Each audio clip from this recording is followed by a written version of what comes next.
Welcome back to beauty and fitness. आज का हमारा टॉपिक है plastic surgery and cosmetic surgery. हमारे साथ पहले से मौजूद हैं doctor Hanif Saeed, who is a cosmetologist and he works in the field of hair transplantation, जिसके बारे में हम अभी बहुत डिटेल में बात करेंगे। और अभी हमें ज्वाइन किया है डॉक्टर सहर फारूकी ने, who is a dental surgeon. Hello Sahar, thank you so much for joining us. Good, thank you again. तो अभी हमने बहुत सारी चीज़ों को कवर किया है एंड आई होप कि हमारी ऑडियंस को बहुत ज़्यादा मालूमात हो गई होगी about cosmetic surgery and plastic surgery. But the thing is कि I wanted to talk about the problems associated with plastic surgery a little bit. तो डॉक्टर हनीफ, आप हमें बताएंगे कि इसमें बहुत ज़्यादा रिस्क इन्वॉल्व होती हैं आप जब प्लास्टिक सर्जरी कराने जाते हैं? देखिए, patient selection is very important. जो भी प्लास्टिक सर्जन है या प्लास्टिक सर्जरी सेंटर्स हैं, उसमें पेशेंट सिलेक्शन जो है वो बहुत इंपॉर्टेंट होती है। कि जैसे कि आपने अभी कुछ देर पहले मैं सुन रहा था, आपने जिक्र किया लिपोसक्शन का, कि either is a procedure of the weight reduction और the procedure of the shape reduction. तो हमारे यहाँ जो सोसाइटी में कंसेप्ट है वो ये है कि liposuction is the procedure of weight reduction, ठीक है, जो कि बिल्कुल रॉन्ग कंसेप्ट है। ठीक है, जो एक्चुअल जो कंसेप्ट है लिपोसक्शन का वो है it is the procedure for shaping, reshaping, body reshaping या शेप रिडक्शन। तो पेशेंट काउंसलिंग जो है या पेशेंट सिलेक्शन जो है वो बहुत इंपॉर्टेंट है। अगर आपने बहुत सही काउंसलिंग करके और उसका पूरी हिस्ट्री के साथ और पूरी इन्वेस्टिगेशंस के साथ पेशेंट को सिलेक्ट किया है तो फिर रिस्क जो है तो वो बहुत मिनिमाइज़ हो जाते हैं। लेकिन हर सर्जरी में, हर प्रोसीजर्स में बुक सेज कि कहीं ना कहीं कुछ रिस्क जो है तो वो इन्वॉल्व होते हैं और उन रिस्क को पेशेंट को बताना बहुत ज़रूरी होता है। जैसे अगर हम हेयर ट्रांसप्लांट पे आ जाएं मिसाल के तौर पे, बहुत सिंपल सा प्रोसीजर है जो बहुत कॉमनली जो है तो होता है, लेकिन इसमें भी कुछ ना कुछ जो है तो आफ्टर इफेक्ट्स चीज़ें होती हैं जो जिसको हम आफ्टर इफेक्ट्स कह सकते हैं या पोस्ट ऑफ कॉम्प्लिकेशंस भी जो है तो वो कह सकते हैं। मिसाल के तौर पे स्वेलिंग्स होती हैं, और प्रोसीजर के बाद जो है तो यहाँ माथे पे, फोरहेड पे स्वेलिंग हो जाती है, माथा सूज जाता है। तो ये it is the part of the procedure, it is the part of the surgery, it is the after effect of the surgery. लेकिन अगर आपने उस क्लाइंट को पहले से इस टीच किया हुआ है, इस चीज़ के बारे में बताया हुआ है कि ये होगा, this is not the complication, this is the part of the procedure, तो वो आपके साथ पूरा कॉपरेट करेगा, ठीक है, उसको अंडरस्टैंड करेगा। इसी तरह नमनेस, जब हेयर ट्रांसप्लांट जो पुरानी टेक्निक से किया जाता है जिसको हार्वेस्टर टेक्निक कहते हैं, जिसमें पीछे से एक स्ट्रिप ली जाती है, स्किन को काट के और फिर दोनों स्किन के लेयर्स को जो है तो खींच के मिला दिया जाता है और फिर वहाँ पे एक हल्का बारीक सा जो है तो वो स्कार आ जाता है। तो because of this cutting and stretching there will be a numbness. ये जो पोर्शन होता है यहाँ पे नर्व्स जो होती हैं एक तो डैमेज हो जाती हैं, कट हो जाती हैं, प्लस उनके ऊपर थोड़ा सा प्रेशर आ जाता है। उस प्रेशर की वजह से इस हिस्से पे काफ़ी दिन तक जो है तो एक नमनेस रहती है। तो अगर आपने क्लाइंट को बता दिया है कि there will be a numbness for few weeks, for 1 month, for yes, तो रिस्क तो या कॉम्प्लिकेशंस या आफ्टर इफेक्ट्स तो इन्वॉल्व होते हैं। लेकिन अगर आपने सही प्रॉपर क्लाइंट सेलेक्ट किया है तो आई थिंक रिस्क जो है तो बहुत मिनिमाइज होता है। तो और प्लस प्रॉपर आपका जो एटमॉस्फेयर है, सर्जिकल एटमॉस्फेयर जो it is very important.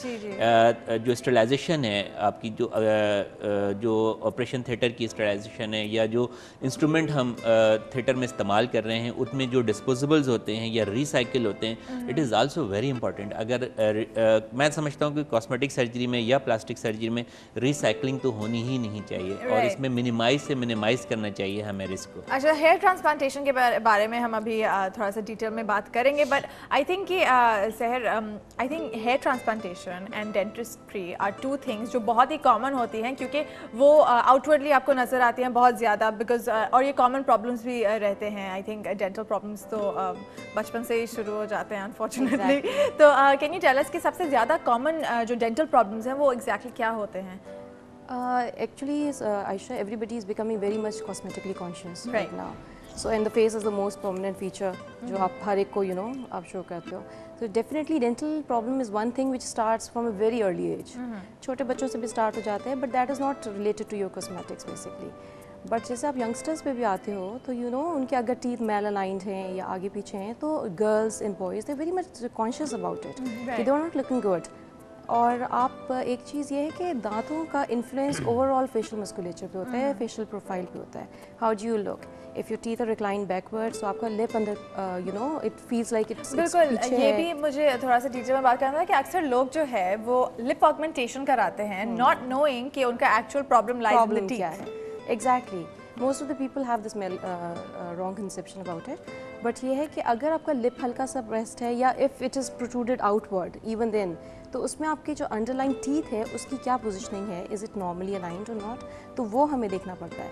Like अगर आपके एंटीरियरली लाइक प्रोक्लाइंड हुए में दांत, तो उनको सिर्फ थोड़ी सी ऑर्थोडोंटिक आप ट्रीटमेंट करके उनको अपनी नॉर्मल पोजीशन पे लाएं, तो आपका लिप खुद ब खुद बड़े अच्छे प्रोफाइल में आ जाएगा।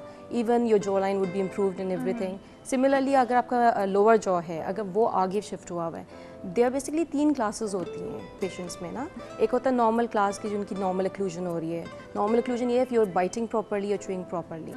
फिर सेकंड क्लास होती है जिसमें आपका जो ऊपर वाला जॉ है, लाइक जो मैक्सिला कहलाता है, वो थोड़ा सा फॉरवर्ड लगता है, जिससे लिप आपका ऊपर का लगता है बहुत ज़्यादा प्रोट्रूड हुआ हुआ है। Second case is this which needs an orthodontic treatment. Third problem ये होती है कि लोअर लिप बाहर लग रहा है because of your lower jaw movement forward. So this is the third class. इसमें ये होता है कि फिर आप जॉ को, या तो वो डिपेंड करता है कि वो स्केलेटल क्लास आती है, डेंटल क्लास आती है, तो उसमें आप उस हिसाब से ट्रीट करते हैं। अगर सिर्फ डेंटल प्रॉब्लम है तो बड़े आराम से आप ऑर्थोडोंटिकली ट्रीट कर दें उसे। और एग्जैक्टली, एंड अगर इफ इट्स स्केलेटल क्लास की, तो उसमें फिर आपको jaw reduction and jaw setback procedures होते हैं। That will be done by orthopedic surgeon or facial-maxillary. That would be done by facial-maxillary max-fac जो surgeons होते हैं। अच्छा, ये लोग अक्सर कराते हैं because it sounds like a very scary procedure. Scary procedure बहुत कम है, बहुत कम है। मैं समझता हूँ पाकिस्तान में तो बहुत ही कम है, और ख़ासतौर पे जहाँ अगर कोई कॉम्प्लिकेशंस होती है उसके हवाले से, कॉस्मेटिक के हवाले से बहुत कम कराते हैं, लेकिन कॉम्प्लिकेशंस होती है, अगर कोई बहुत डीप सीटेड इन्फेक्शंस होते हैं, या तो फिर हमें बहुत ज़्यादा फेशियो-मैक्सिलरी सर्जन्स की जो ज़रूरत महसूस होती है। अच्छा, but one thing जिसमें कॉम्प्लिकेशन इतनी ज़्यादा हमें नज़र नहीं आती हैं is a hair transplant, and I think that's why lot of people opt for it. और वैसे भी आई थिंक पाकिस्तानी मेन, उनकी जो रिसीडिंग लाइन होती है वो बहुत जल्दी प्रोमिनेंट हो जाती है। ये एशियंस में भी है, लेकिन पूरी दुनिया में है। मतलब it is the common phenomena human being के हवाले से, जेंट्स के हवाले से, मर्दों के हवाले से। और इसका रेशो जो है, जो हमने कैलकुलेट किया है, वो ये है कि after 40% population of the men society suffering from some hair sort loss. Of the hair loss, baldness. It is not necessary कि वो पूरा का पूरा गंजा हो गया है 40 साल के बाद। I think ये वाली पूरी है। yes, तो किसी न किसी हद तक वो गंजपन के मसले का शिकार है, बाल गिरने के मसले से दो चार है। तो it's a huge population. I think 40% population after the age of 40 suffering from hair falling problem.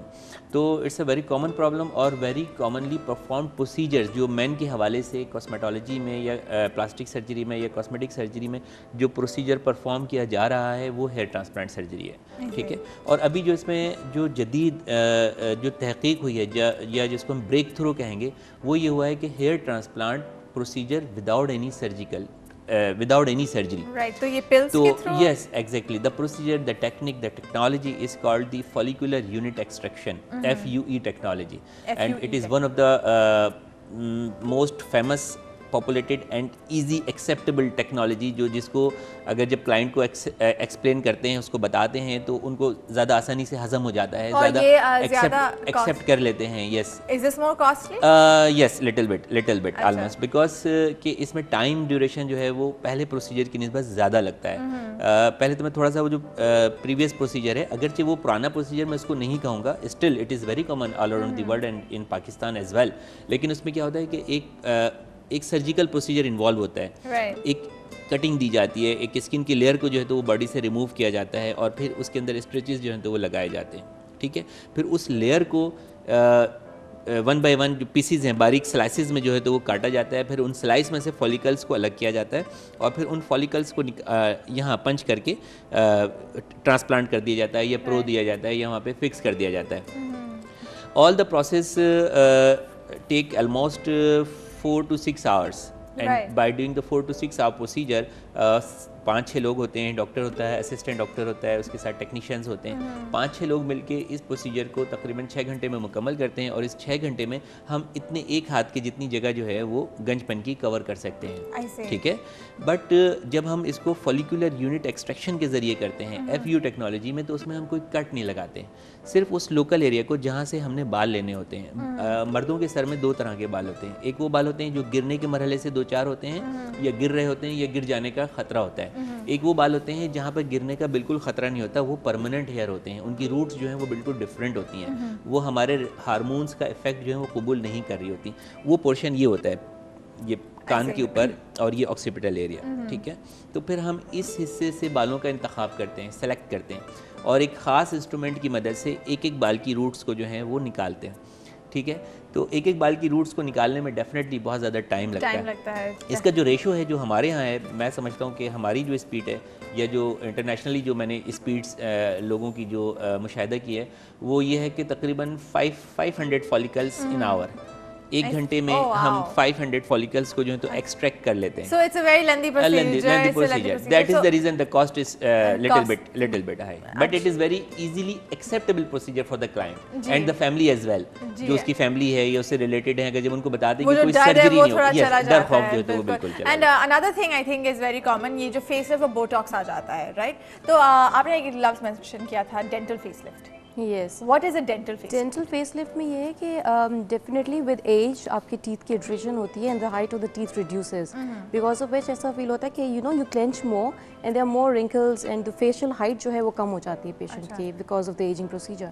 तो डेंटल फेसलिफ्ट में ये है कि if you increase the occlusal height of the patients, like आप बाइट रेजिंग प्रोसीजर्स का कर दें, by placing veneers, जो आपका हाइट कम होगी टीथ की उनको इम्प्रूव कर दें, तो not only that you improving the patient smile and उसको एक हेल्दी आप हैबिट भी दे रहे हैं, because he can chew better, he can eat proper diet.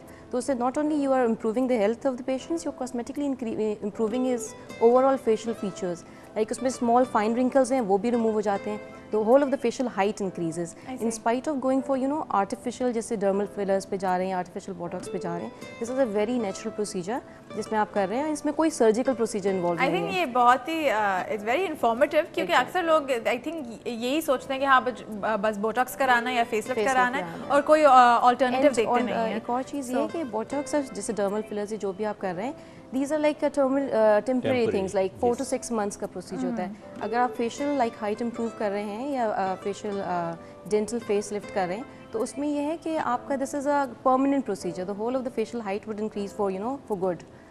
So that's amazing. I think that's, you should definitely get that done. अच्छा, तो like you said, a smile is a very important feature of your face. मतलब और जब हम cosmetic surgery के बारे में बात करते हैं, तो हम usually beauty के बारे में बात कर रहे होते हैं, beauty enhancement.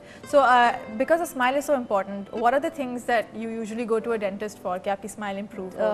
Very commonly, जैसे अगर definitely अगर if you want smile, you want look better, you want look prettier. Right. तो ये है कि सिंपल स्टेन्स के लिए भी पेशेंट्स आते हैं, if they have stains like smoking stains या जैसे पान छाले के स्टेन्स हैं, वो भी बहुत which is very common in our society. Coffee stains, exactly, tea and coffee stains. तो उसके लिए तो सिंपली ये है कि आप जो है उसकी स्केलिंग एंड पॉलिशिंग कर दें, which would help the patient a lot. Secondly ये है कि बाज़ पेशेंट्स आते हैं which have discoloured teeth, like discoloured yellow हो गए दांत, ये ब्राउन हो गए दांत. उसमें डिपेंड करता है कि वो किस तरह के हैं, तो उसमें we can go for bleaching.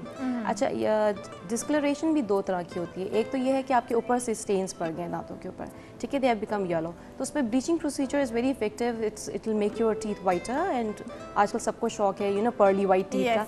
So you can make the teeth whiter and look better. But दूसरी चीज़ होती है कि there are intrinsic stains on the teeth. Intrinsic stains जो होते हैं which are developed during your embryonic life, if the mother has consumed some wrong medicines which are not to be taken during pregnancy, तो जिसके stains आपके natural teeth पे इस तरह आ जाते हैं, जैसे brown lines आ गई. I think अब जिनका भी ये problem होगा वो जाएंगे अपने moms के पास कि this is your fault. जैसे tetracycline staining आ जाती है दांतों पे. It's called the Hutchinson stain? नहीं, that's a different thing. That's a different thing. So उसमें tetracycline staining आ गई दांतों के ऊपर. या जैसे आप देखें कि हमारे यहाँ फ्लोराइड जो पानी में है उसको ज़्यादा रेगुलेट नहीं होता. If you are living in some areas which have more fluoridated water, तो ज़्यादा फ्लोराइड कंजप्शन से ये होता है कि दांतों पे वाइट स्पॉट्स पड़ना शुरू हो जाते हैं. So those things can not be improve by just bleaching. उसके लिए आप एस्थेटिकली उनको विनेयर्स दे सकते हैं. विनेयरिंग इज़ ऐसी, मतलब it's a very fine thin layer of material which you can place on the tooth.